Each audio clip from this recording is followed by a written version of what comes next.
when Africa is beginning to rethink the manner in which she conducts her affairs. And we in ESGADIA have taken the deliberate move to give meaning to the many things that we have been saying. As you know, there is no shortage of people across the continent who are professional fault finders. And what they do is to say, there's been too much said and very little done. The very reason why ESGADIA has been established and has been registered in Nigeria and in other parts of the continent of Africa is to create a vehicle via which we will implement some of the ideas that we have incubated for purposes of economic development.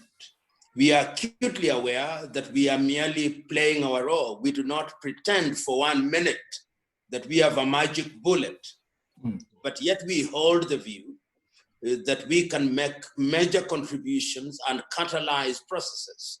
And some of the things that we have been doing is to engage men and women, institutions across the continent and outside the continent with a view to coordinating our affairs and having a presence in different areas.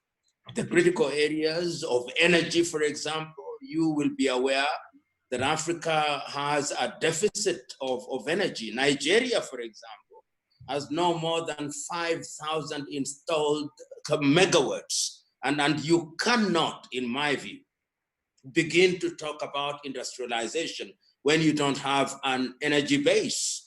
We are aware of the ongoing efforts in different parts of Africa. The Grand Ethiopian Renaissance Dam, which is a source of conflict amongst a number of African countries, Egypt, Sudan, and Ethiopia.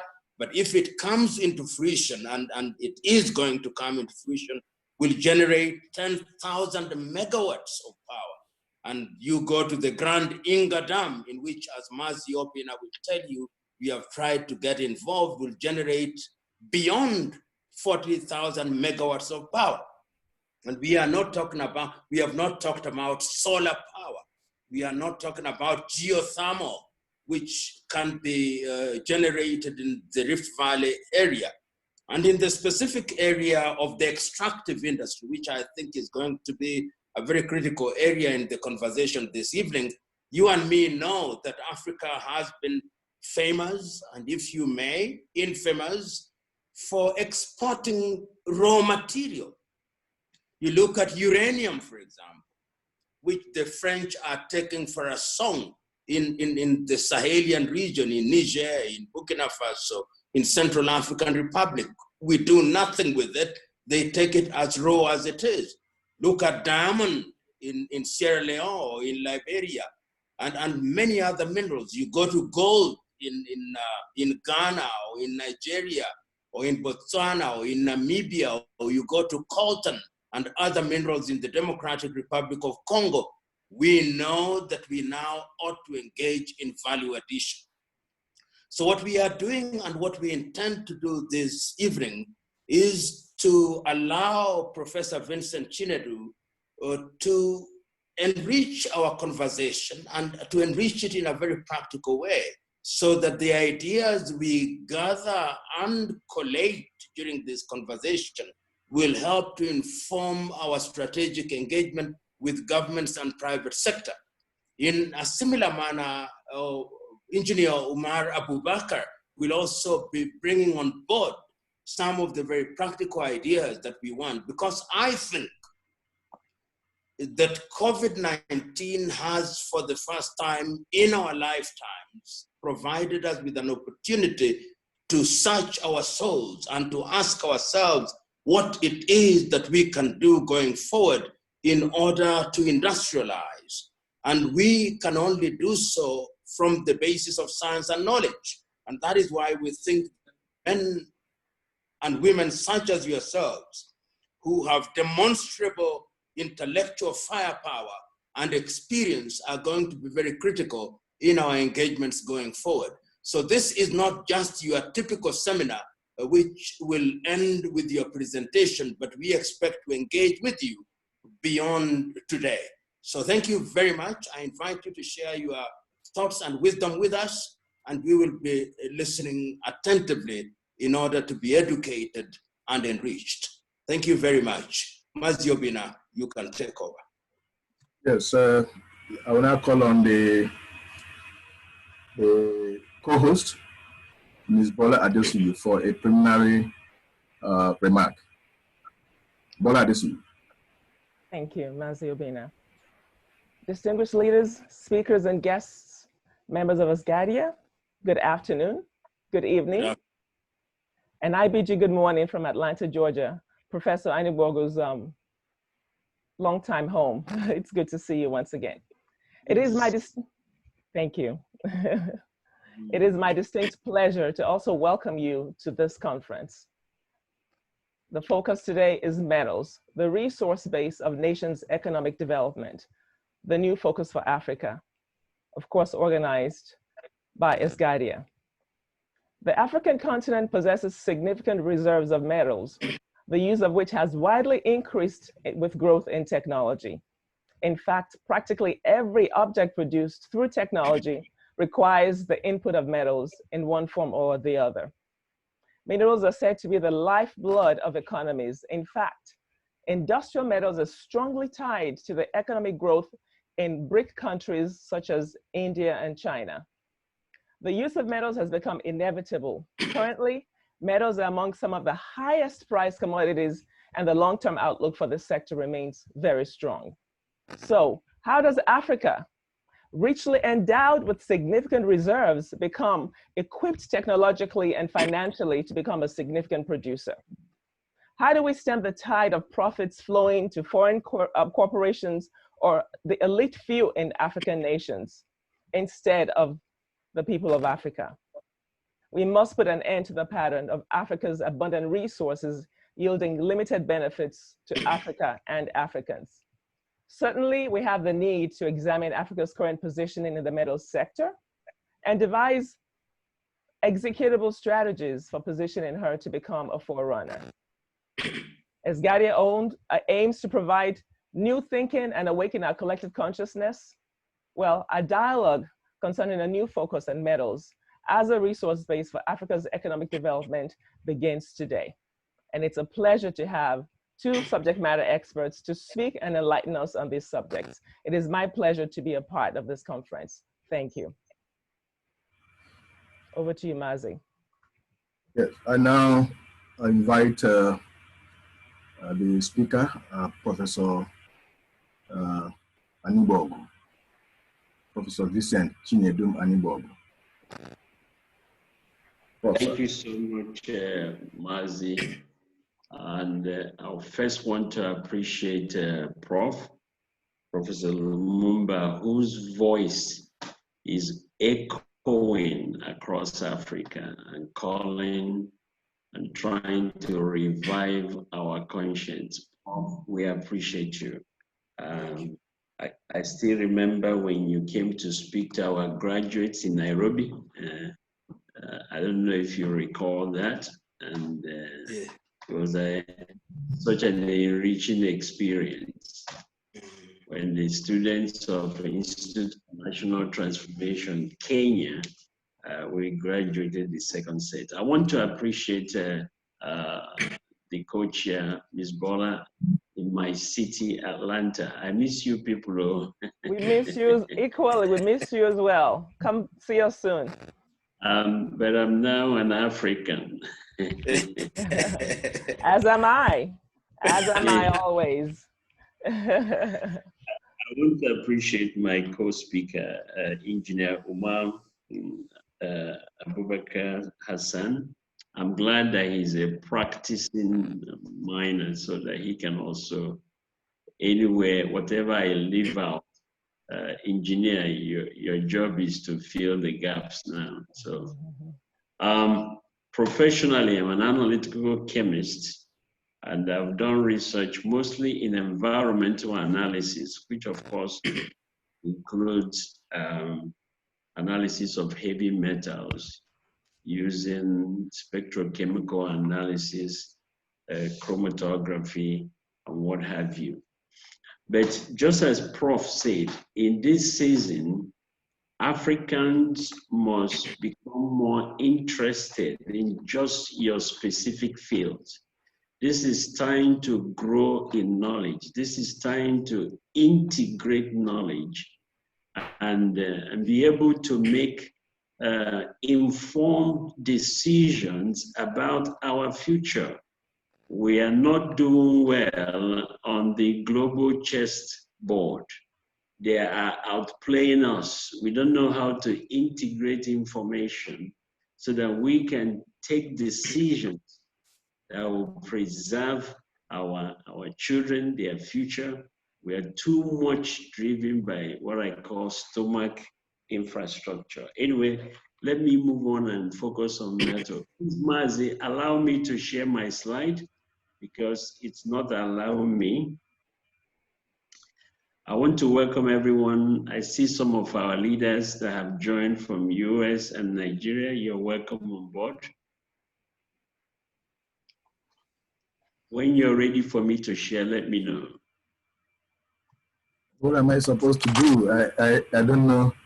Just hold on, let me see. Okay, if you just go under, if you go under Your screen. Go to your screen. I think there's this place called security. Click on it and you will see share allows slide sharing. Do you see it? Hold on.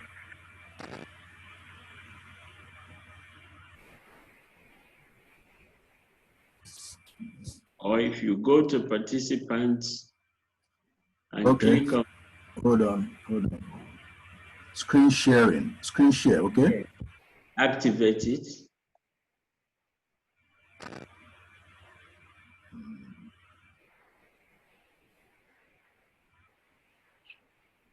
Is it done? Are you able to share now? See if you're able to share. Screen. No, host disable participant screen sharing. It hasn't been activated. Hold on. Or better, go to my name and allow me, make me the co-host or make me a host. Okay. Sorry about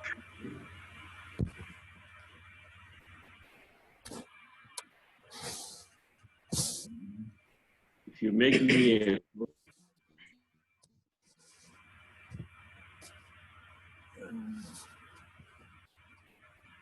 Okay.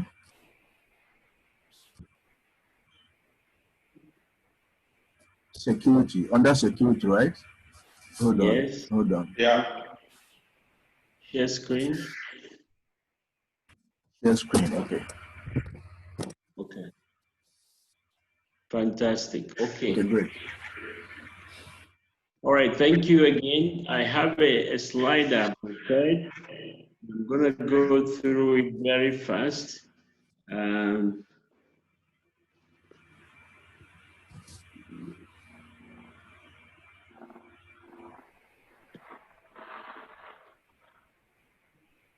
Okay, trying to. Does everybody see my screen? Yeah. Okay. Yes, we can see it. Okay, very good. So again, I want to appreciate ESGADIA for this privilege, this opportunity. My talk will take the following outline.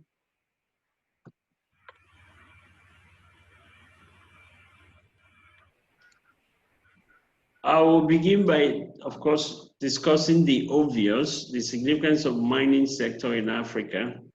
I will talk about the minerals and base metals and precious metal production globally and kind of give you a picture of where we are. And then I will spend a great deal of time talking about factors that must be addressed if we are to increase Africa's share of the metal market.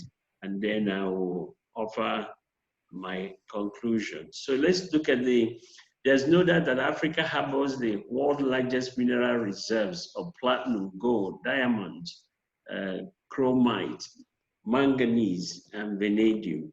Yet, these statistics are probably underestimated due to the limited geographical mapping of the continent. In other words, it's entirely possible that we have more than is actually recorded. The continent produces about 17% of the world's uranium, which our chairman has mentioned, and most of them are exported as ore and concentrates or metals without significant downstream processing to add value. So that means our people are really not benefiting from this, and something needs to be done. So because of the limited processing capacity on ground, this has led to the belief that once we put all the systems in place, minerals can act as a springboard for Africa's industrialization. This is the 2005 data, is still valid to some extent. If you notice some of the precious metal production in the world, the platinum group of metals, Africa produced about 54%, but in terms of reserve, Africa ranks 60%. We have 60% of the reserve for phosphorus, gold, chromium, manganese, vanadium, cobalt, all of these. But the ones I have shaded are actually the ones we are underproducing. In other words, if you compare to our reserve and with our production, you actually notice that it's low. So we need to improve our production. In terms of base metals and minerals, this data by USGS, US Geographical Survey, shows that these are the largest, if you will, minerals and metals that are produced globally. Of course, sand and gravel used for building, roads, and different types of construction, cement, iron and steel, iron ore, bauxite, lime, salt, phosphate rock, and gypsum. If you look at this again, Africa is only contributing to maybe about 3 of this. So even though we have a lot of minerals, does not necessarily mean that we are producing what the world uses the most. And we need to pay attention to that. We need to be involved in producing what the world needs, not so much what is used rarely. In terms of base metals, aluminum, copper, zinc, lead, nickel, tin. These are the drivers of modern industry. As our co-chair had mentioned, the ability for nations to consume these metals is actually an indication of the industrial health of those nations.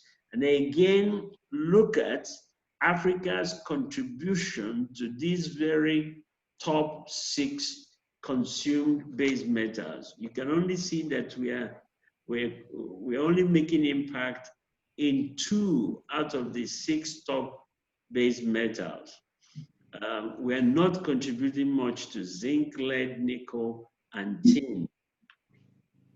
Another, if you look at top mineral produced in Africa, you will see that diamond, gold are top there, and of course, nations that produce that include Botswana, Congo, Kinshasa, DRC, and South Africa. So very few countries actually are producing diamond.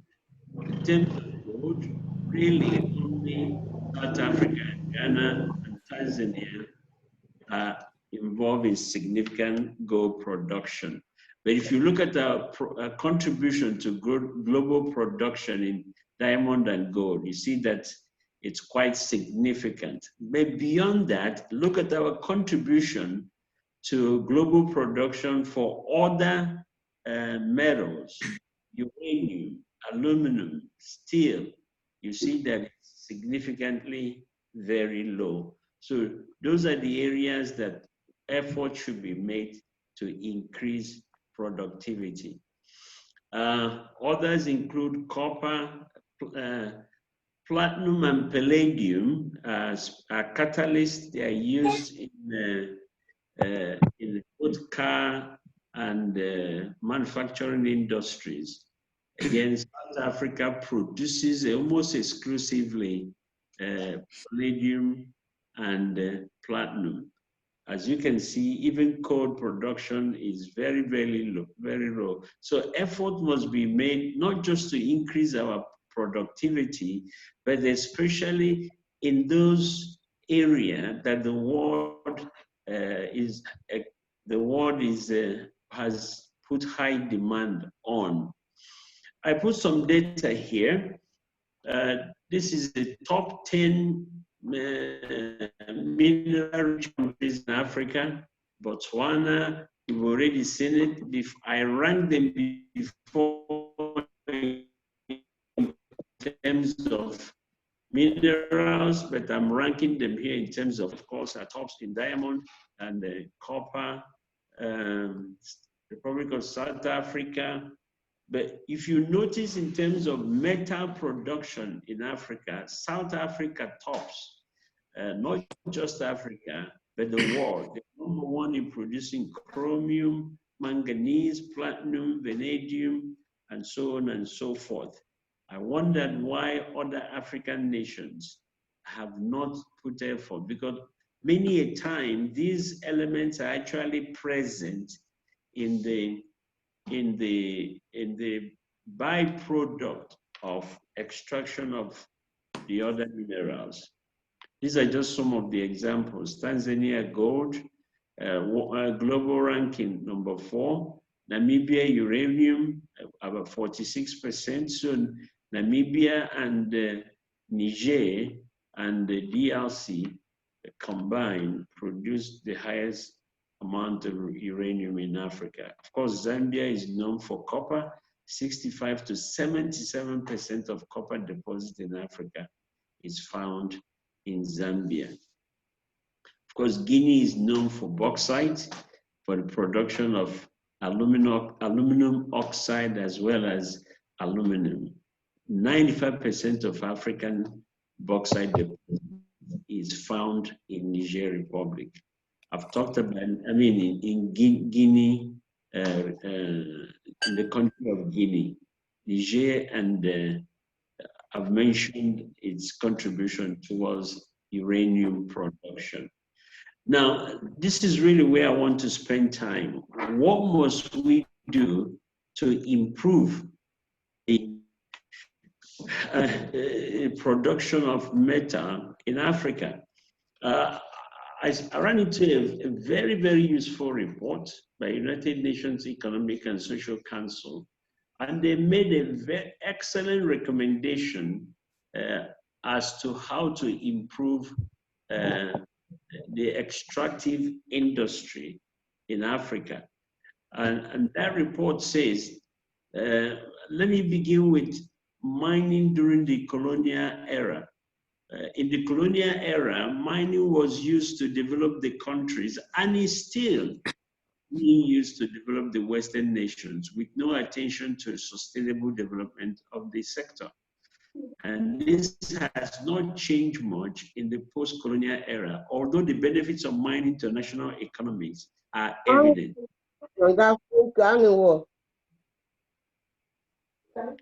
Environmental and social impacts associated with mining, especially to local communities, are not being adequately compensated.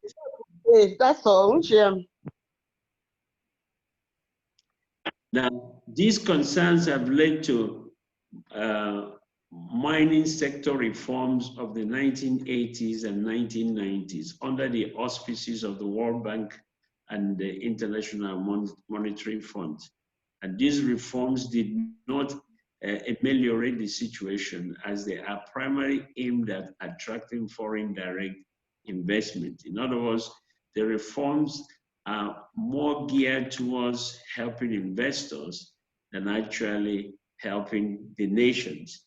And it received criticism for the magnitude of special incentive offered to mining companies, arguably reducing the share of rent on which African governments depend, and to fund their social and economic development programs. So that's still a major concern, that mining reforms favor the investors more than actually the owners of the mine. There is a vision called Africa Winning Vision. The Mining Vision, AMV, was conceived in preparation for the first African Union Conference of Ministers responsible for mineral resource development. It was drafted by a technical task force of the International Study Group on Africa's mineral regime, and the vision advocates for transparent, equitable, and optimal exploitation of mineral resources to underpin broad-based sustainable growth and social economic development. Of course, mineral resources are catalysts, or should be catalysts, for broad-based growth and development, provided opportunities to deepen the resource sector. Now, let me talk about a major issue that has been observed across Africa, developing world. It's called the Dutch disease, or the resource curse. What causes this is a dependence on mining rent alone can hamper development by shifting focus from broader economic development issues and the expansion of other productive sectors. And this often relates to the so-called Dutch disease, or resource curse, in which high mineral revenues limit structural diversification. There's been a study that shows that many of the countries that are resource rich, especially in minerals and extractive minerals and what have you, they hardly use the revenue generated to build capacity. Instead, that revenue is actually consumed. And we see that in Nigeria, where so much money has been earned from oil, but there's no evidence of capacity development on ground. And it has created a population that now expect easy money and not willing really to work hard for it. As a result, economies fail to translate resource abundance into sustainable growth that uplifts people's lives. I'm here in Akwa Ibom State doing training for their civil servants. And what we see here is also what we see all over Africa. People who are expecting things to happen by itself and not willing to take initiative.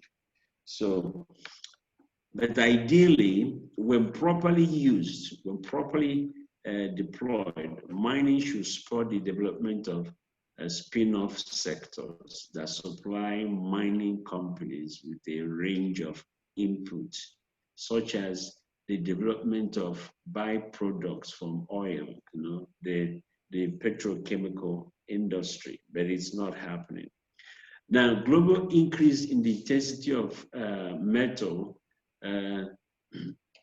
has created increase in the global meta intensity of use since the adoption of JPOI, and the increased meta intensity of use has caused historical high meta prices, which have permitted the mining of low-grade and difficult to access ores, resulting in higher energy use and more waste. The commodity boom and the subsequent economic crisis have also resulted in a greater concentration of global mining capitals, such as mergers and takeovers, while there has been a reduction of junior exploration and mining activities. Improved stability in the political and economic environment has also led to increased investment in African mineral sector, with very engaged sectors. In other words, very little investment has been made of the raw materials and then exportation of that. Realization that mining could be a key instrument in establishing infrastructure, other infrastructure such as transportation, energy, and water for the development of other sectors such as agriculture and forestry. So emphasis should just go beyond the extraction. We can use the development of this sector also to develop our overall infrastructure that will affect other sectors. Now, environmental, economic, social, and health impacts and benefits of extractive industry. Increase in the negative environmental impact caused by mining activities, coupled with disruption of local social value, traditional norms, and livelihoods have resulted in major features of national mining legislation. Such requirements include environmental and social impact assessment prior to the granting of social licenses and environmental and social funds. In other words, the encouraging more and more extraction of our minerals, we must make sure we put in place regulation to ensure that it does not disrupt the social and the traditional norms and livelihood of our people. If you go to the Niger Delta area in Nigeria today, you will see a great deal of disruption, a lot of waste that are not being cleaned, not to mention contaminated lands, water, affecting the economic well-being of those people. So effort must be made to make sure that this aspect is addressed before we recommend increase in extractive activities. Continuing, the increased use of environmental social impact analysis has partly benefited from companies subscribing to international standards, and yet not everybody really follows these guidelines. This has had the effect of improving corporate social responsibility, with mining companies taking the view that corporate social responsibility is part of doing good business. Also, communities around mining areas have a newly found sense of entitlement and increasingly demand economic benefits, a healthy environment, and respect for human rights around resource extraction areas. These are actually initiatives by the communities to direct their future. We are seeing more and more of this. Okay, so what's the conclusion? The conclusion is that Africa has made improvements in creating a vibrant and diversified mineral sector.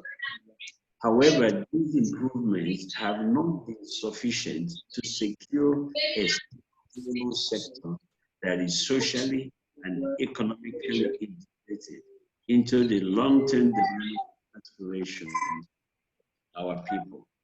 All I would try to do here is to identify preconditions that will be necessary for mining sector to make the necessary contribution to the sustainable economic growth and development of the continent, and to the reduction of poverty as envisioned by the Sustainable Development Goals. On this note, I just want to say this: it will take action for this to happen. Florence Nightingale, who is well known for reforming the health sector in the UK, once said, "I think one's feelings waste themselves in words. They ought all to be distilled into actions which bring results." And this is exactly what our chairman, Prof. Lumumba, has been advocating, that it's time for action and not so much talking. I conclude also with this, that it will take people of value, people that really have Africa at heart, people who will not sell us off, and people who are ready and willing to die for the continent for this to happen. Roy E. Disney said, when your values are clear to you, making decisions become easier, however painful. Africa needs to define our value system. We need to define what's important to us and decide to defend our people, decide to live for them, and then let the chip fall where it may. Thank you so much for listening, and I'll be glad to take some comments and questions. God bless you. Thank you very much. Thank you very much.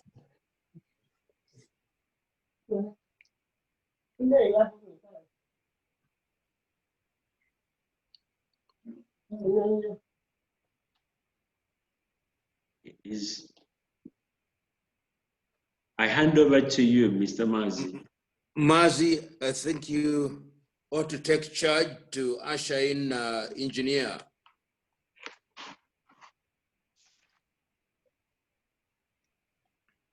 Engineer, can you hear us? Yes, I can. Thank you, Prof. I would want to thank you for inviting me to share my thoughts on the topic, metals, the resource base of nations, economic development, the new focus for Africa. Firstly, I will please want to apologize, and I hope you will accept that I don't have slides to share with you at the moment, but we'll discuss, and I promise to make some written documents available to you, please.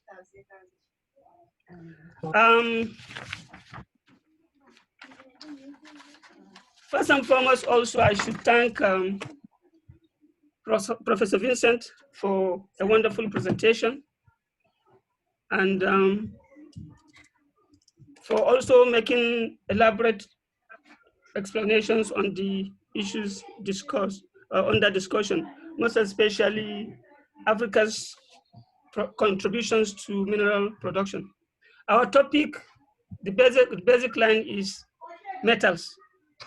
So what are metals?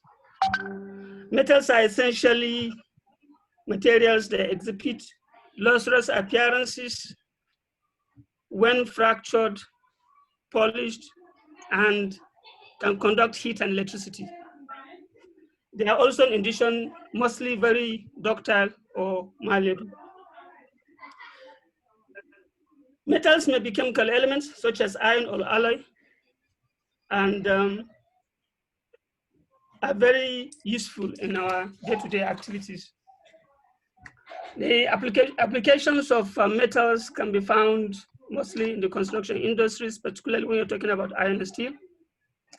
You have also in electronics, when particularly for use of coltons, that is niobium and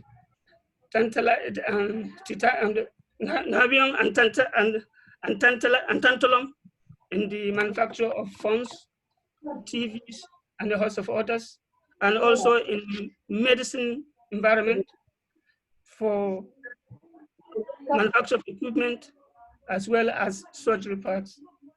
Of course, the key function for our metals as protein that drive industrialization is in the production of machinery, automobiles, amongst others.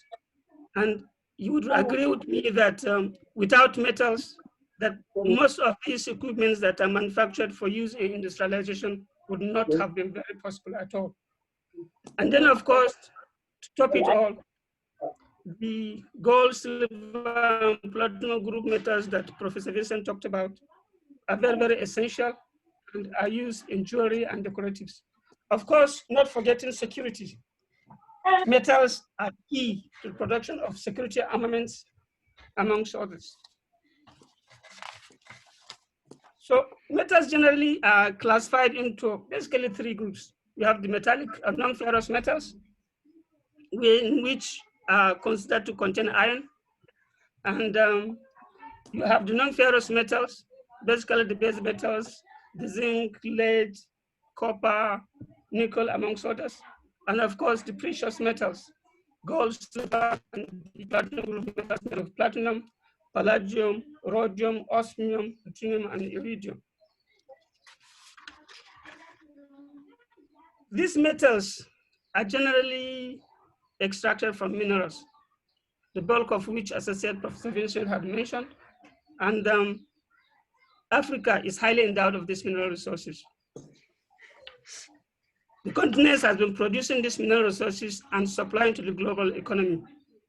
But sadly, as observed by Professor Lumumba, and of course, Professor Vincent, the bulk of the productions are exported in raw form, leading to very minimal revenues to African economies, which would have been a different issue if they were processed, meaning value added to them before export.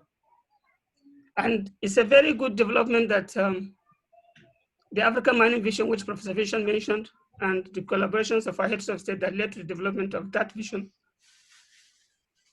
seeks to promote value addition in the continent.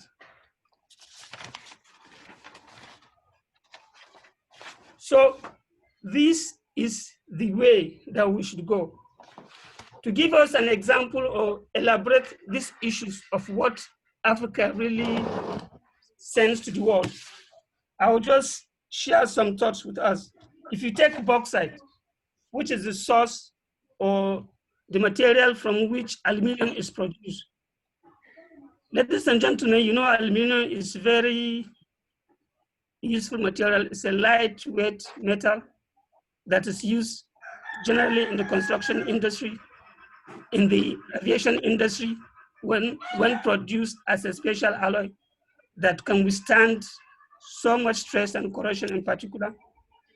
And Africa, excuse me, Africa produces 19%, as of 2018 in particular, I'm using 2018 information here. Africa produced about 62.5 million tons of bauxite, as against a world production of 326, making about 19%. And we are only able to produce alumina, which is the next value-added material that is from which aluminum is extracted, and that's alumina. Africa was only able to produce 0.3% alumina that's produced worldwide. And what was Africa's contribution into that? Africa produced only 130,500. Africa was only able to produce 390,200 tons, as against 130.5 million tons of alumina that was produced globally, meaning only 0.3% of that was produced. And what for the aluminum metal? Exactly the same amount, 0.3. So considering the volume of bauxite that's produced in Africa, if that had been processed into alumina or at best aluminum, you would imagine the amount of resources in terms of revenue that would have accrued to most of these countries where this bauxite is produced. Sale of raw materials to these countries in raw form is actually denying us, we are denying ourselves jobs that would have been created internally within Africa to produce these products. Not only that, the value of the products that would have been earned, because remember, whatever proceeds that's generated in any either mining or processing or extraction activities, governments and the host communities are expected to share from the economic benefits generated from that. So if the value of the final products is high, then the proceeds accruing to those nations would have been enormous. Going forward, to still elaborate, cobalt is one of also such metals that Africa generates or produces and sells to the global community. Africa produces 69.6% cobalt, or it produced 69.6% cobalt in 2018. And the refined we're only in Africa able to refine just 5.9%. And those activities, the refining activities were only carried out in Congo, that's the DRC, Madagascar, Morocco, South Africa, and Zambia. The same explanation goes for that. Same thing with copper. Copper has been existing in Africa, being produced for some years, specifically in Zambia, South Africa, amongst others. In 2018, again, Africa was able to produce a mine product of 10.8%. Fortunately, in this, we have smelters that only produce 5.6% of the global products, and corresponding to 6.4% of smelter value of refined copper. Well, there's some improvement in this compared to others where the value addition is low. But again, we could improve on this. The same thing for ferroalloys or gold, everything that you can mention.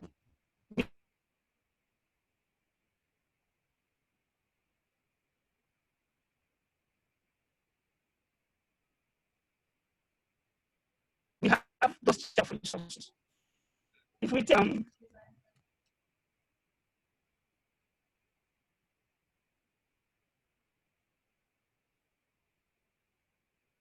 steel is for any nation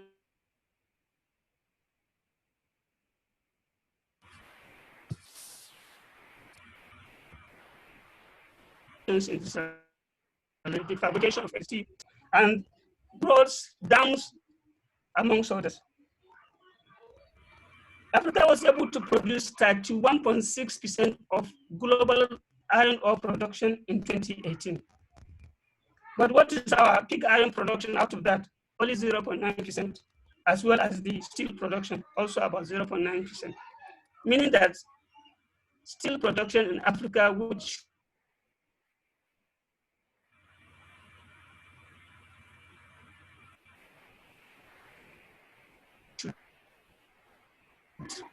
we should do whatever we can ensure that steel is produced in Africa, because we produce iron ore, export it mostly raw or as best as concentrates, and we import the steel back because we carry out construction activities in the continent. Without that, there won't be any development. So we need to improve on this. Compare 31.6% of mine production in terms of Fe, and then we're only able to produce steel as refined product 0.9% against the world production. That needs to be the bulk of the material being used in the whole in Africa is imported. So again, we're exporting jobs because when you refine, hands are required to do the extraction as well as the refining activities. Similarly, for special materials that require in steel production, most especially the ferroalloys, same thing goes. We produce the bulk of it, particularly chromite, amongst others. But mostly the refining activities, we allow the developed nations that import the bulk of these materials to refine them, resulting in us importing the refined materials back into our various countries at massive loss of foreign exchange. So that we need to really work on. And what has really been the cause for this? The main issue or the main reason for making us export raw materials basically will be our capacity to extract these metals because they are energy consuming. the extraction of iron from iron ore, or even making steel from your pig iron that you produce, requires so much energy. And we do not have stable electricity supply in most of our countries. Without stable electricity supply, extraction activities would not be possible. We expect most mines that are developed to establish their own catchment electricity power generation. We have to find ways of stopping this. Governments need to find ways of ensuring that we have optimum power generation in the country and distribution, so that enough energy is made available to mines and extraction plants. Yes, the African Mining Vision advocates for local value addition in our various countries, but without power, that will almost be impossible.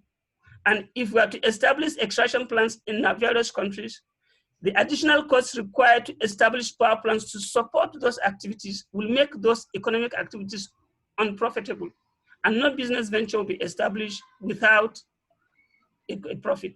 So this is key. Secondly, technology. The bulk extractive activities are highly skilled. So we need to ensure that we improve our curriculum in our various universities and polytechnics to ensure that adequate skills are generated that can support local power and local value addition. And we also, if you check the whole particular demanding activities and metal extraction, the bulk of activities are carried out by multinationals, foreigners. The best we do in Africa is to have small-scale operators and artisanal miners involved in mining activities. Now, that is not enough to support our aspirations for in-house. When I say in-house here, I mean in-continent value addition. Our investors, African investors, the business moguls, need to be encouraged to invest in mining and metal extraction in Africa. We should desist from exporting raw materials or concentrates to other Africans, because most of our people involved in trading, mineral trading. We should establish smelters in Africa and refining plants that will facilitate the refining of raw materials generated. It's only by this that we can achieve our desired aim of increased revenue generations to make us independent in terms of resources. And that will also increase our capacity to industrialize our nations. Because when you talk about equipment fabrication or spare parts fabrication, Africans, at least I know of Nigeria, where I've stayed and worked a lot. We have skilled artisans that can produce spare parts of any pattern. But the challenge is the quality of steel or the quality of metal that is required.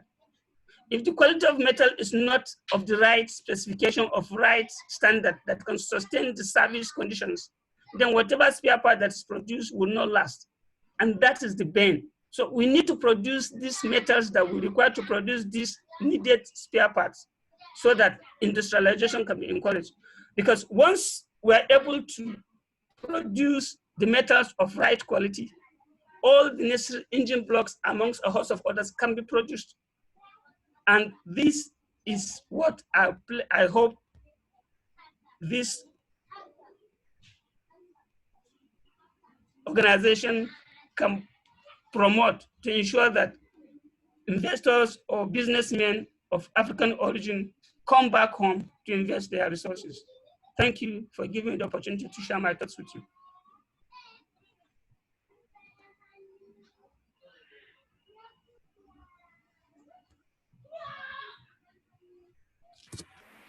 Yeah, thank you, Engineer Umar. You have spoken well.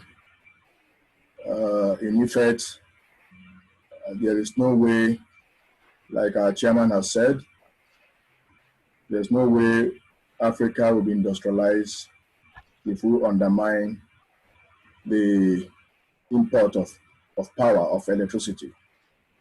It is sad that for a continent of 1.3, average of 1.3 billion people, we're only able to produce or to generate 170,000 megawatts.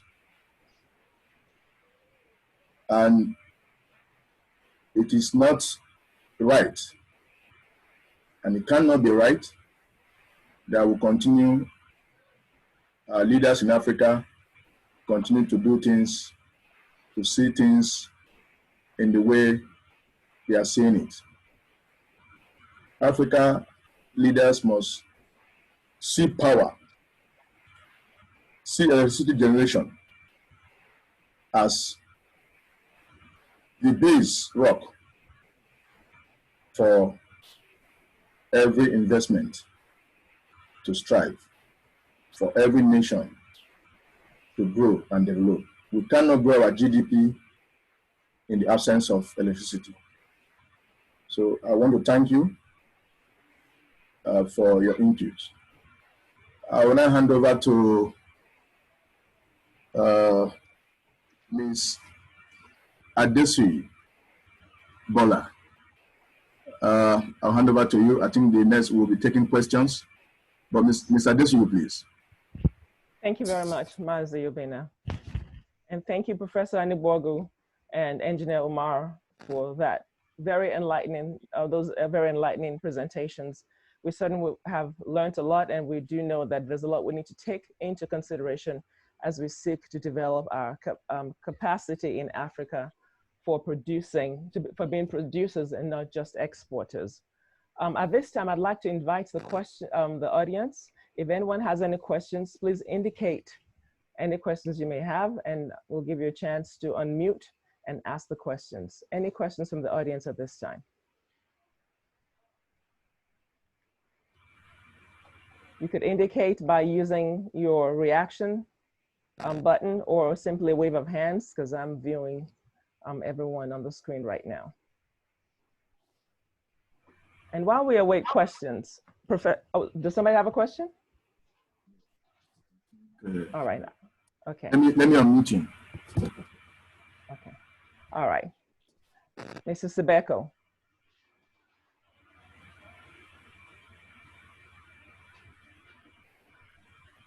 Please Hello? go ahead. Yes. Can you hear me? Yes, we can hear you, Mrs. Sibeko. All right, thank you. Thank you. I'm in South Africa, and I'm doing an MSc project on more or less what you guys are talking about today. And what we've seen in South Africa is that at the moment, what's been happening, say, for the past 10 years or so, is that we've got a lot of our chrome. What we've done is that we've included a lot of small-scale mines. And in so doing, the big guys, they sort of like left South Africa, and there's a lot of small-scale miners at the moment. And what's happening now is that chrome is being mined and exported raw, whereas previously it used to be processed locally. Now, and I think one of the reasons is just electricity gets a bit pricier in South Africa to keep these projects locally. And also, so you've got a country which was doing exactly what we're talking about today, but then it's sort of like gone backwards. And secondly is another point that I want to talk about is that there was at some point in South Africa where they wanted to do downstream processing, and there was such a big buzz on downstream processing. And then there was a group of guys that came from Harvard, and it was called the Harvard Group, right? And they came and they said that it is the issue of local beneficiation in South Africa, which at the time had so much momentum, and there was so much money that was given into research and so forth. They said that it might not yield the results that we want, because the number of jobs that you can actually generate while you do downstream processing are not as many. For instance, a plant, when you're running a plant, let's say a chrome, like what we had in South Africa, it doesn't absorb, it doesn't have that kind of a business, doesn't have the capacity to absorb labor in masses, right? And number two, they said that the world is more integrated, and then the transport system is more integrated, so it's easy. The fact that you're closer to a mineral resource or reserve, it doesn't mean that you've got an advantage, because transport has become so quick, so easy. The world has become so integrated that you can mine here and go process in Japan, and it really makes no difference, right? And then thirdly, they said that I think the skills or something like that. I'm not quite sure, but you I mean, what really frustrates me is because I'm doing a project on this, and there is at some point a country which had an advantage to do downstream processing and was doing downstream processing and is not doing that anymore. And what I want to ask maybe your panel of experts is, how do you then address such an issue? Because I mean, South Africa is by far probably in terms of downstream processing and development is by far maybe leading in the continent, but it's retreating, it's going backwards. And how do we then bring life back into this, and bring some yeah, that's the question I have.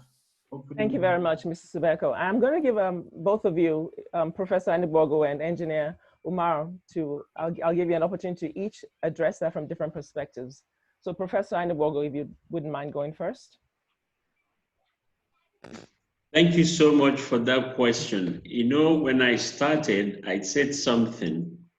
We need to begin to think for ourselves. We need to begin to look at things from our own benefit.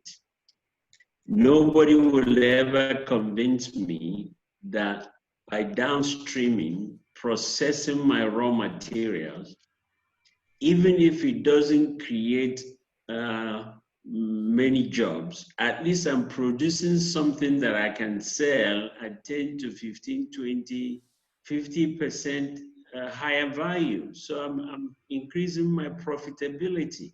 So never you buy that argument.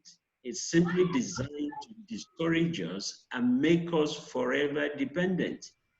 So I rather learn to process, I rather learn to package, and fight for the market share of that product. But at least the skills, the knowledge is resident within the community.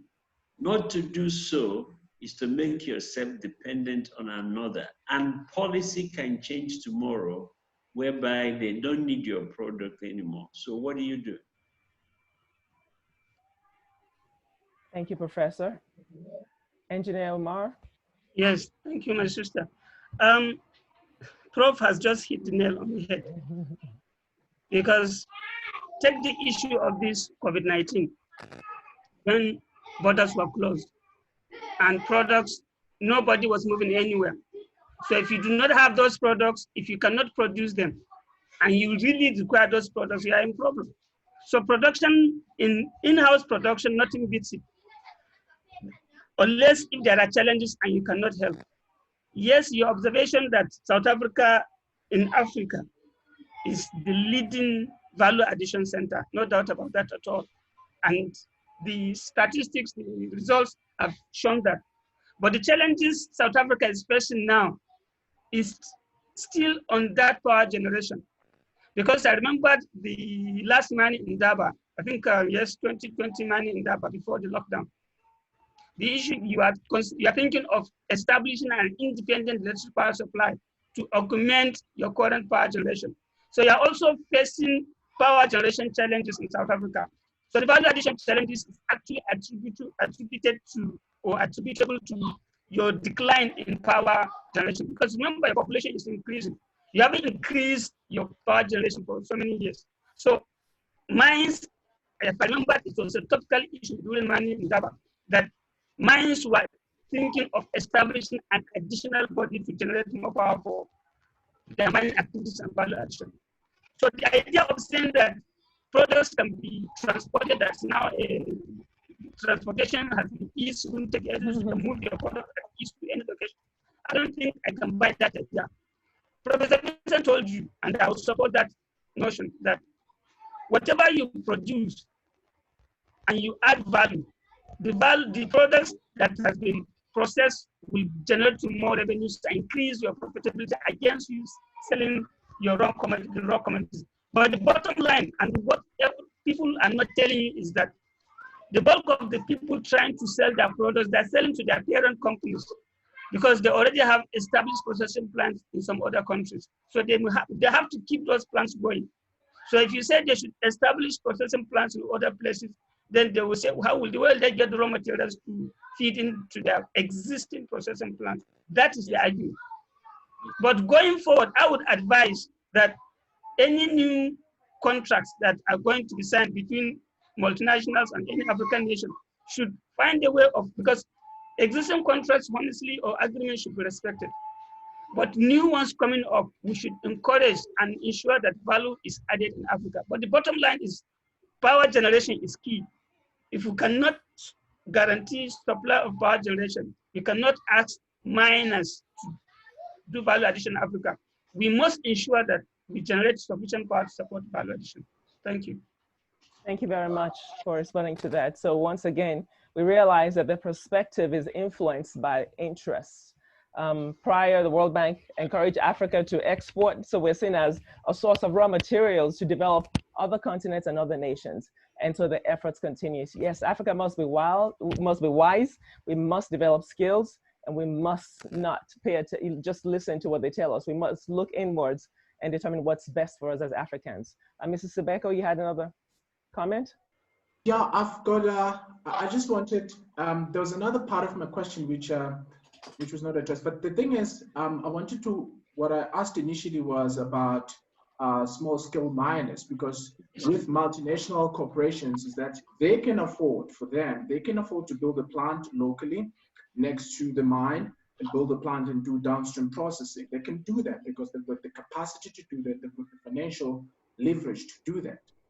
But what happens then when you start to incorporate small scale miners, it becomes difficult for them to do that. So what then needs to be done, which has not happened, for instance, because now what's happening is that we are encouraging, especially here in South Africa, I see it quite often. I even have friends now who are actually owning small scale mines and even artisanal miners, right?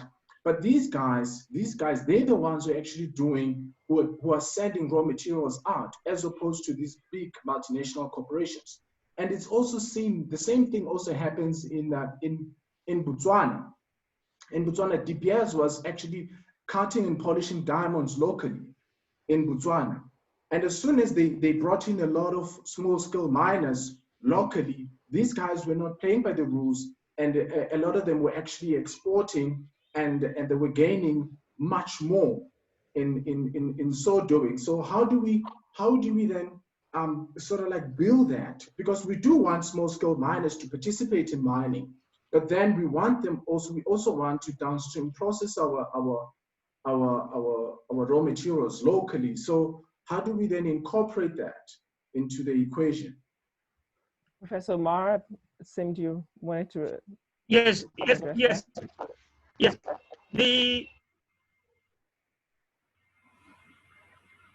way forward.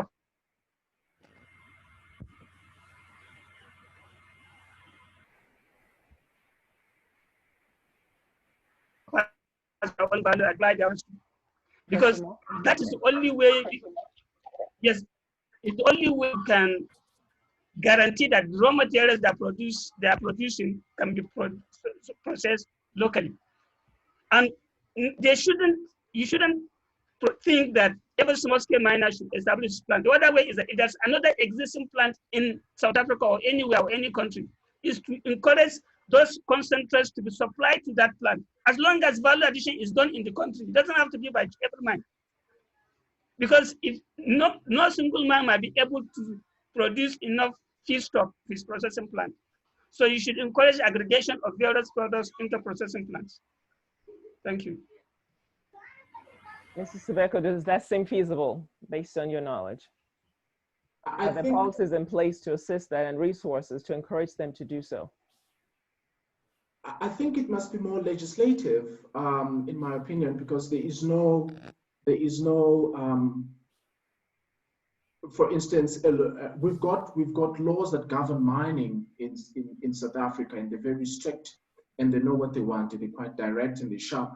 But we don't have laws that govern processing. So I think maybe if we've got policies in place, we encourage downstream processing, but it's not forceful, it's not enforced, it's not legal. So in a way, it could be that. That's why there's a loophole of small-scale miners to sort of take their raw products to other countries, and they can maybe get more money in so doing than to sell locally. I think that there is that loophole in a way, and maybe we can look into that, into legislating and having more legislation in downstream processing. Certainly have a lot to do. Any other comments or questions? Who has a question? Yes, on the list is Kapala Malinga. All right. Kapala Malinga, here are you, so I can unmute you. And then after that, I have Mr. Wald. Albert is next. Okay. Please proceed, Mr. Albert. Yeah, Kapala Malinga, go ahead. Okay. Mr. Kampala Malinda, please go ahead.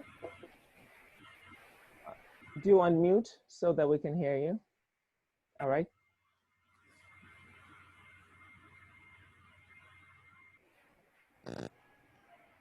Mr. Malinga, please go ahead.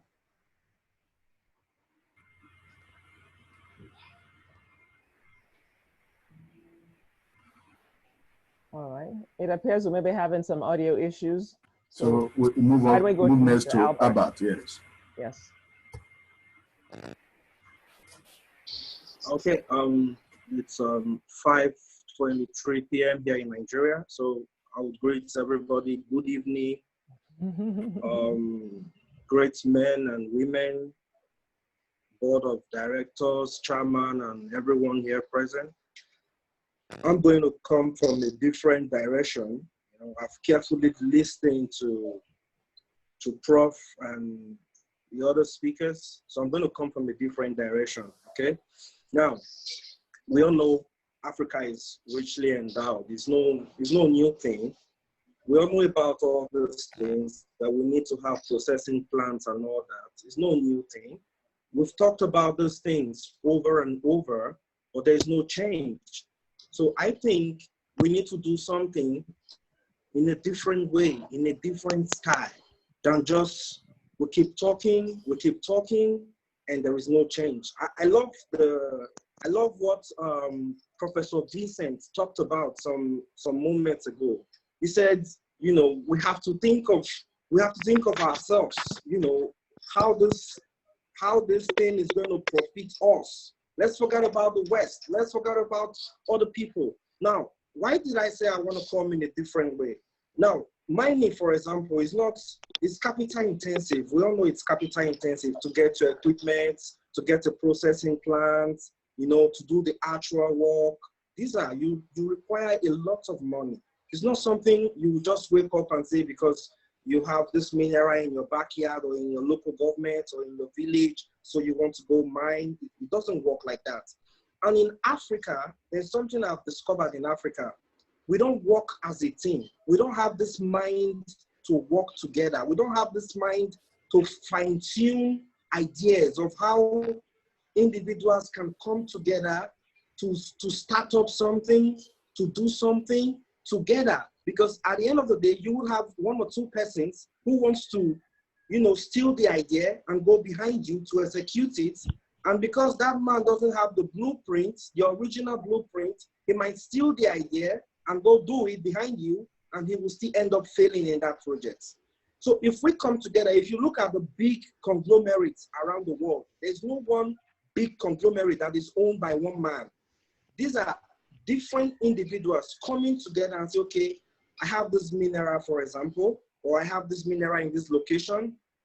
How can we come together to utilize this mineral, so we can create jobs, we can earn revenue for ourselves? If we start thinking in this direction, because the truth is, the government in Africa is not going to provide power. The government in Africa is not going to give soft loans or grants. for miners. Even when the grants and loans are available, they have a way of, cornering the money back to themselves in the villa, and they share the money there. The money doesn't get to the downstream players who actually knows how to do this job, who actually should put these monies or these grants into good use. I'll give you an instance now.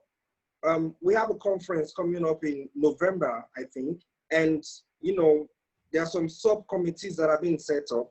I've been looking at the platform carefully. Nobody is talking about money because this conference is going to cost money.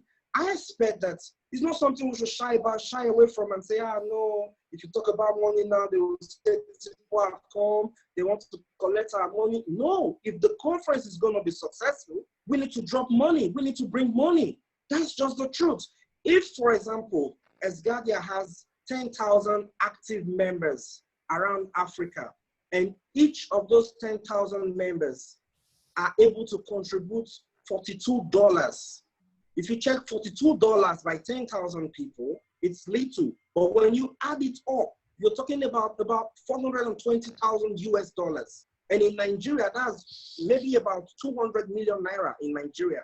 Now, if you want to go into mining and say, I know ESGADIA is an NGO, we can't go public to say, okay, let's make a public offer. People will come to buy shares and all that. But within ourselves, if we really want to do something in agriculture and in mining, we can start it within ourselves, even if it means giving each and every member a certain percentage, whereby when profits start coming in, those individuals who contributed to the success of these projects will be getting dividends at the end of every month or quarterly or annually. It will go a long way to change the narrative, because you don't want to bring in an investor from the West and take him to a bare land. You have to have a structure on ground. And to set up a structure, you need money. You're not going to set up a structure without money. You need money. Even if you have a mine and you want to bring in an investor, you need to have carried out some level of geophysical surveys and a whole lot of maybe core drilling and a whole lot of things. When you have those things, for example, you have a lead site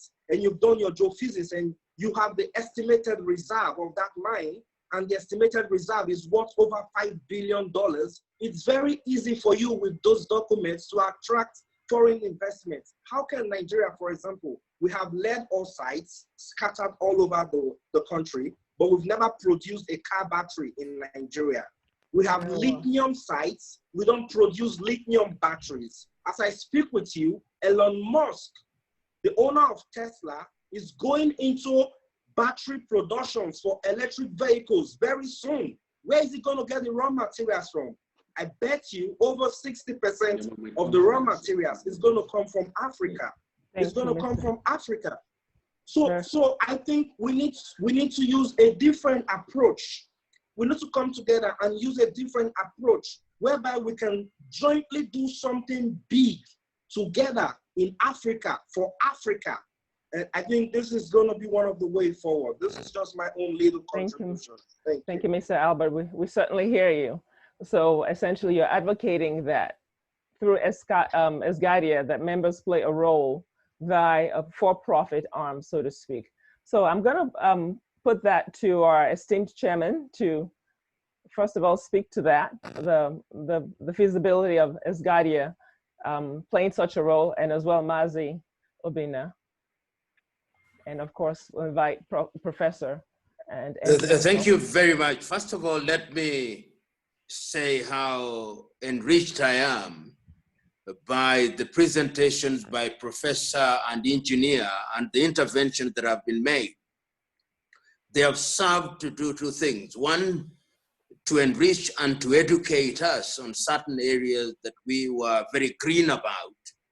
And the interventions have been very pointed in addressing very practical issues. ESGADIA, as presently constituted, is not a non-governmental organization. We may have that as the underpinning kind of structure that we have, but we are engaging in what is essentially commercial relationship. And Mazi will tell you that thus far we have made contacts with companies and institutions primarily within the continent of Africa, but we also recognize that science defies boundaries.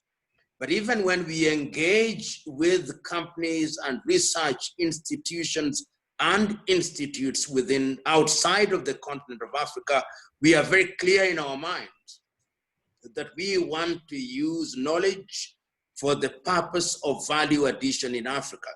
And there are quite a number of developments. I hear my good friend from South Africa. You remember that for a very long time, we exported raw diamond. You now go to Namibia and Botswana, and we are no longer exporting raw diamond. So that in the next few years, Antwerp will not be the center of diamond, but Gaborone or Windhoek. Tanzania, in the last 1 year, has gone a notch higher in how to deal with gold, with 27 selling centers in Tanzania. And smelting is already being talked about not only in Tanzania, but in Rwanda. The same is happening in Ghana. So a number of things are beginning to happen. And I think that if we continue on that trajectory, particularly through organizations or institutions such as ESGADIA and other like-minded institutions, we will cover quite some ground. Lastly, I want to remind us that there were also our kith and kin in the diaspora. I know my good friend, Dr. Ikana Chihombri Kwao and Dr. Rosenthal, who is based in Atlanta, Georgia, is already working closely with us with a view to ensuring that we do things in the mother continent. So things are happening. We come from a history of disappointment, a history that tells us that we cannot achieve. And I'm normally very worried when I hear Harvard University, when I hear IMF, when I hear World Bank. They don't mean well for us. And the sooner we realize that, the safer we are. I want to hear the University of Legon in Ghana, the University of Nigeria at Nsukka. I want to hear the Walter Sisulu University. That is what I want to hear. And the day we begin to engage in that way, that is the day we begin to move in the right direction. For the moment, that is what I wish to say. Thank you. Thank you very much, Mr. Chairman. Mazi Obina, would you like to add? Yes. First of all, I want to thank everyone for attending this August conference. I want to thank especially Professor Vincent Anibogu, who elaborated so much on the subject matter. Also, Engineer Omar Hassan, I say thank you for the job well done. Yes, Albert, I want to thank you for the issue you have just raised.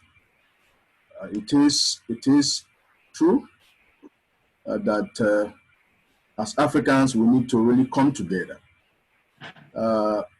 Like I used to say, if there's a tree, one tree in a forest, and every animal, climbs on that tree, it will hardly grow leaves.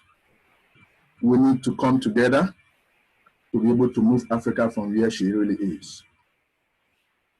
We need to contribute,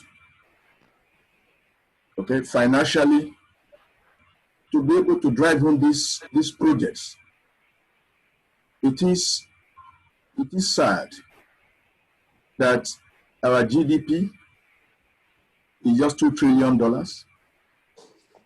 maybe 2.1, 2.5 or whatever, but it's less than $3 trillion for a continent. And if you divide that by the population to have the GDP per capita, it's less than $2,000 per annum.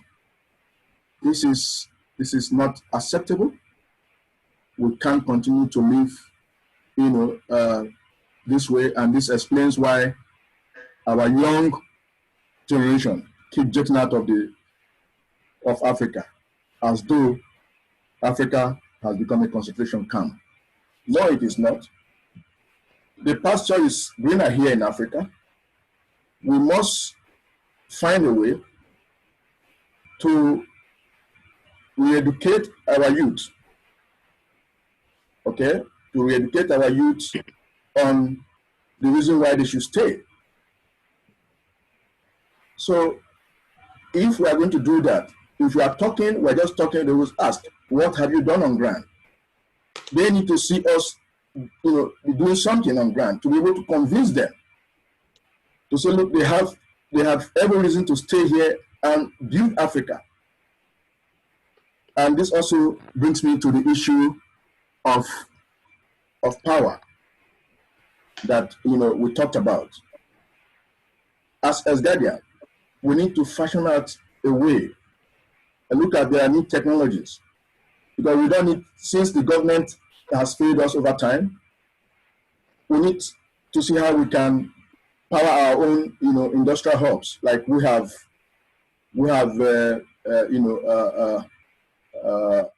proposed of building industrial hubs across Africa, so that we can use, there are several sources of power, and then so that can even drive the hubs itself, from waste to energy to solar to wind. All of this we can think of how we can, especially waste to energy, to drive the hubs. So Albert, I want to thank you, and I want to believe, I have no doubt in my mind, that this message of we coming together, contributing financially to the cause, to the vision of ESGADIA, I have no doubt that the message, is driven home. Thank you. Thank you, everyone, once again. Thank you, Mr. Obina, and thank you, Mr. Albert, for that passionate presentation of your thoughts. It's much appreciated. Again, ESGADIA is here to provoke and to awaken and explore all possible ways to make the realities of Africa come to realization. I'll take, in light of time, I'm going to, Mr. Tewald, I do apologize if I did not. All right, you're passing. Okay, in that case, I will call on Mr. Tomas. Please go ahead and unmute yourself, Mr. Jeremiah Thomas. Hello, everyone. Oh. My name is Jeremias Thomas. I'm from Angola. I would like to ask Mr. Professor Lumbumba. He said that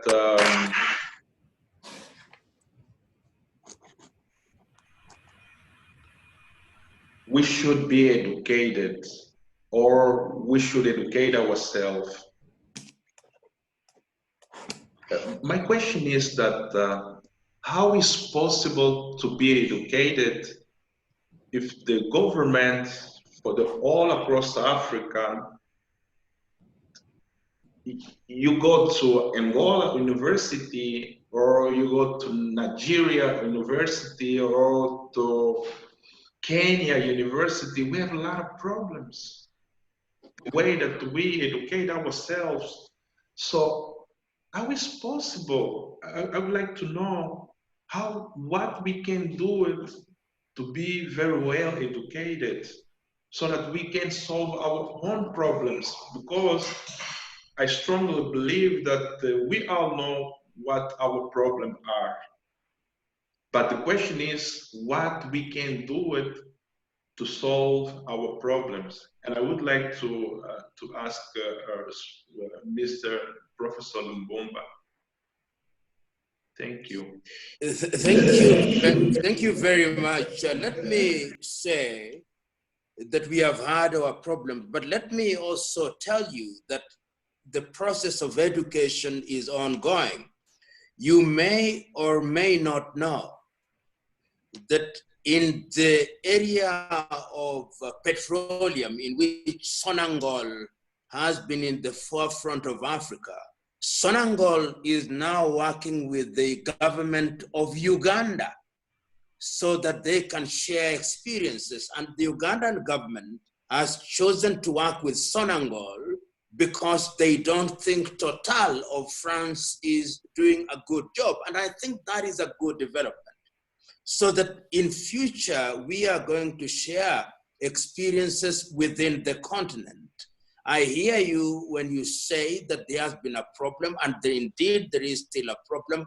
But what we need to do is to ensure that there is exchange of knowledge and collaboration amongst African institutions of higher learning.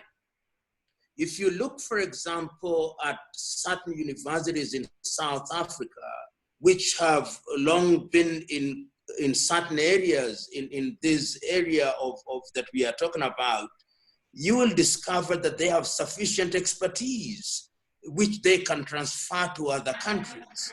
But what is significant is that going forward, continentally, we ought to have structures that facilitate that.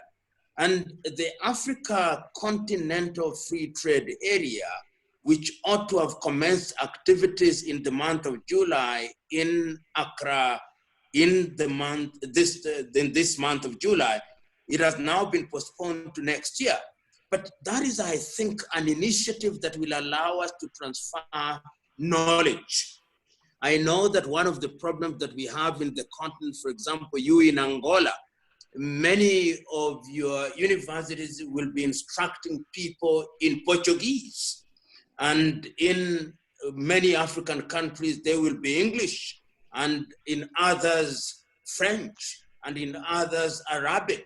But I think that we can bridge that gulf, and the institutions such as ours, which are in their very early days, can be the media via which we pull together institutions that can help in midwifing those processes.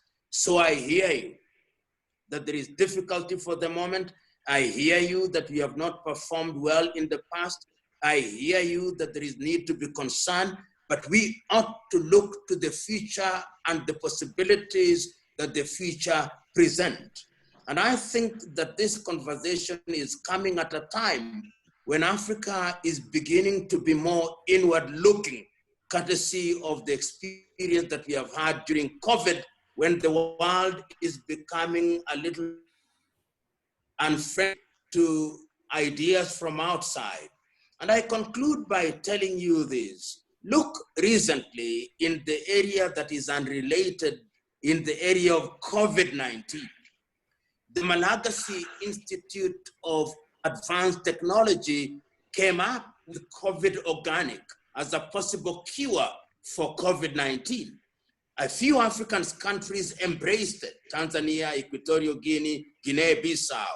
But how I wish that the response could be more robust when we are talking about enriching or enrichment of uranium, of rare earth, or the use of bauxite. And I think that going forward, it is going to be institutions such as ours and individuals such as yourselves. And somebody is talking about money. The banking sector is going to be critical in this regard. The generation of power. You've talked about 170 megawatts, which is possibly only a percentage of what the United States of America produces. So we must focus on the generation of power. And already there are things happening in Africa. I've talked about the Grand Inga Dam in the Democratic Republic of Congo, the Grand Ethiopian Renaissance Dam, the Rufiji Julius Kambarage Nyerere Dam, and a few other things, the solar power in Sahrawi, courtesy of the Moroccans, the solar power in Namibia.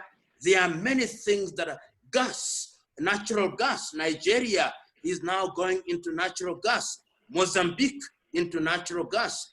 Tanzania into natural gas. The Democratic Republic of Congo in the Great Lakes. So many things are happening. And to conclude, I want to say that our education means, and I think it is the engineer who mentioned it, what are we teaching in our universities? Are they practical? So research and development is going to be very critical going forward, and how we deal with our curriculum is also going to be very important going forward. Thank you. Yes, I just want to add one very short thing to say, Professor Lubumba. Yes. Thank you for all what you said.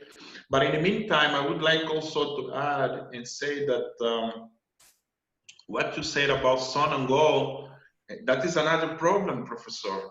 Sorry to tell you that. That is another problem. Because if you see who are the technical in the key position for Sonangol who go through Uganda, they are not Angolan. Unfortunately. Most of them, they are rich in Portuguese. So that is another problem. I hear you. Thank you. So, thank you, Mr. Tomas. I have one last question, and I'm being mindful of time. Mariam, please. Actually, Mr. Tewald Mariam was next to Albert all along. Oh, well. Mariam okay. Ingba, yes. All right. So if you would please keep your questions brief, because we are about to run out of time. I would like to ensure that we get a chance to take care of all the items. Yes, go ahead, Ms. Marianne. For us to be a part of the program. And it has been a thing of worries for me, and coming to be a part of this program this evening is just, I'm just too happy to listen to seasoned technocrats that are well known in Africa. I'm talking about power generation and Africa, the way Africa is positioned today. And we really put emphasis on brutal truth.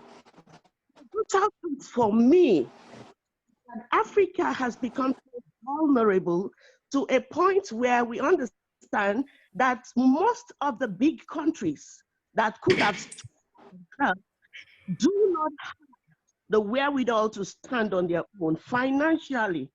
So when talking about power generation and the raw materials that we have on ground, Africa does not have the expertise. Africa does not have the funding. Africa does not have the kind of quality that will generate the raw materials and convert it to industrialize the continent.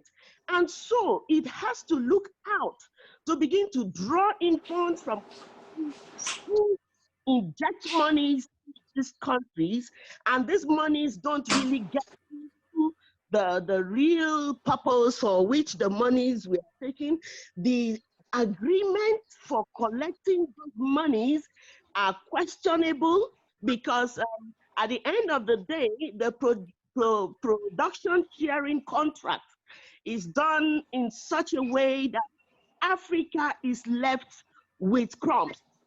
When these raw materials are shared, companies that put in their money to develop these materials end up taking the bigger crops of the share. And so what is left is not even enough for the smaller companies to come in to refine the product. And so we continue to go around in this circle of power generation. So my question is, when do we begin to look into the problem of encouraging our youth not just to go into university, but to go into university to take education that are relevant for the 21st century? Because a lot of people come out of university, they are not employable. So the companies that put in money into mining, they come in with expertise. They come in with their workers, and we Africans are left with cleaning of toilets, We are left with cleaning of the compound. The real professional jobs are done by the people who inject money into the continent. So when we want to solve a problem of power generation, let us begin to go right to the root of the matter. Because Africa negotiates on a platform of hunger. Africa negotiates their projects on a platform of greed, of quick fix. So, thank you, Ms. Marion. Ourselves at the bottom of the ladder. So this is an opportunity for us to begin to look at how we want to begin to remove Africa from the position of vulnerability. Thank you so much. Thank you very much.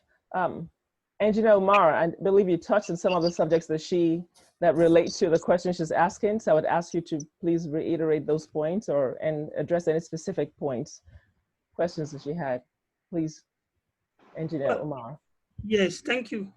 Yes, the issues she mentioned, she actually along the course of discussion answered herself. Because yes, she talked the issue of skills and lack of skills, and advised that our youth should go to universities and run programs or study programs that will add value to our technological development in Africa. And that's essential. And what do we need to do there? We talked earlier on about value, reviewing our curriculum to ensure that the curriculums are aligned to skills development. And I think that is in. Regarding the resources to fast-track development of our natural resources, yes, the points you raised are valid. We lack those resources in terms of finances. However, we have the resources. That means we have the mineral deposits.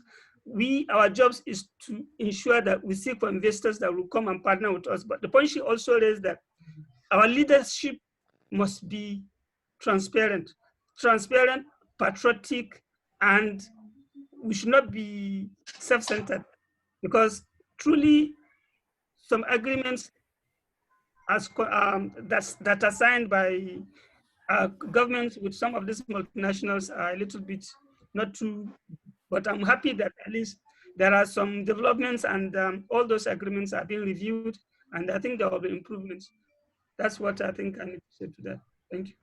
Thank you very much, Engineer. Lastly, I'll call on Mr. Tewold to briefly pose this question, if you wouldn't mind, because we are running late. Thank you. Out of time. Thank you. I tend to actually look at the issue I would like to in terms of socio-political angle, which I believe is the basis. And I say that considering that, for example, all the presenters did say that Africa produces the resource, and the list of resources is quite a lot. Yes, for those of us who might be believers, it is a God-given thing, but Africa did not produce it. And that is the main problem. So, and of course, it will come up with the excuse that, oh, it's because of colonizers, it's because of this, that, and so on. So I believe that Africa should actually sort of come out of itself and generate purposeful results of its resources. What would you say about this? Thank you, Mr. Tewold. Professor Anibogo, would you care to respond? Completely agree with that last statement, that Africa should come out and generate the resources that she needs to express herself. Let me go back to the question that I think it was Jeremiah Thomas from Angola asked. What is education? He said we should educate ourselves. Education requires three things: Just because you went to a university does not mean you are educated. You may have gathered knowledge. You don't know what to do with that knowledge. So here is my definition of education. Number one, find your passion. Find your passion. Find it, whether it's in business, in education, in governance, even entertainment. Find your passion. And number two, develop excellent skills to express that passion. I mean excellent skills. And number three thing, find a way now to make a living out of that. Once you connect your passion with skill, there's entrepreneurial activity you need to do that will take care of you. But the beauty of it is that you are enjoying what you're doing.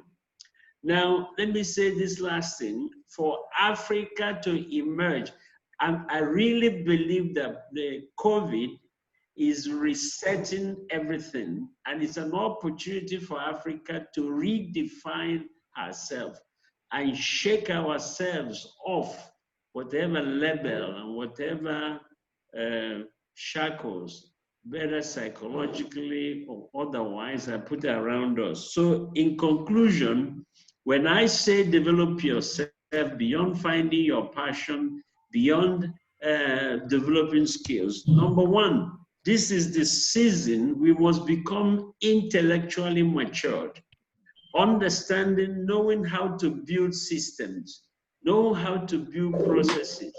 Every control around Africa is based on a system, and yet our people have very poor understanding of systems. We are more of emotional reactors than system builders. Number two, we need to mature emotionally to become no excuse leaders. No excuse for failure. No excuse for poor performance. No more excuses for lateness, for how we treat responsibilities given to us. Number three, we need to develop what I call physical vitality and break the spirit of laziness. We need to learn to work long hours. At my age of 66, I still work minimum 16, 17 hours a day, you know? So we need to learn to work hard. Evening is not the time to watch Man U. Evening is the time to come together and think. And those that think own the future. Those that play will become slaves to the future. And finally, we need to discover our uniqueness. The God that made you and I did not make a mistake. There's a unique thing Africa owes the world. Let's believe in it and let's find it. Let's express it and let's express it excellently. God bless you. Thank you so very much. What a good way to conclude, an excellent way to conclude this dialogue. I do want to express once again sincere gratitude to our distinguished speakers. Thank you, Professor and also to certainly the attendees and the very scintillating questions that you posed and the passionate perspectives that you presented. Would you thank you so very much. We are about to run out of time, so I will now call upon our esteemed chairman, Professor Lumumba, to please give the closing remarks. Professor Lumumba. Thank you very much. From all the way from Atlanta, Georgia, this has been excellent moderation. And I think that the professor has captured the essence of this conversation in a very succinct manner. Passion mixed with skill generates living. Intellectual maturity, physical vitality, no excuse leadership. And he ends by telling us that the mind is the standard of the man. I think so I am. So I want to thank everybody who has raised critical questions which have served to inform this discourse. And what we must do, therefore, at ESGADIA is to have a record of this conversation And we will communicate with our good friend Wamkele Mene, who is the Secretary General of the Africa Continental Free Trade Area in these very early days, so that this is not just yet another debate, but a debate that gives birth to certain things that can be distilled for purposes of interaction. Thank you very much. It has been 2 very productive hours, and I thank everybody who has been on board. And ESGADIA is not a talk show. ESGADIA is about action. And those of you who have joined and are not members, I invite you to join ESGADIA and see some of the things that we have been doing. Of course, as the old adage goes, in this entire process, before you find the prince or the princesses, you'll have to kiss many frogs. And we are in the kissing business. Ultimately, we'll find the prince or the princesses, which is economic development. God bless you. Have a good evening, good morning, and good day wherever you are in this God's universe. Be blessed. Thank you, everyone. Thank you. Thank you. Thank you. Thank you, everyone. Thank you very much. God bless you. Yeah, I guess you all have a number there in case you want to join. Just send your number to +234 80 0190 +234 +234 80 0190 +234 80 0190. So you can send your contact to that number so we can add it to the forum. Can you put the number in the chat? Yeah, it's already there. Right now. Okay. It's already there? Okay. I'm gonna check it. Okay. Thank you so much. Thank you, Prof. No, this is not it. Let me just hold on 1 minute. 2, 3, 4, 8, 0, 0, 1, 9, 0, 4. 01904. Yeah. Okay, you have the number. Okay, thank you. Obrigado. Thank you. Obrigado. Obrigado. Ciao. Have a blessed day, everyone. Bye, everyone. Bye. Yeah, bye. Jadi pan banyak lu. Siapa dah? Jadi bro.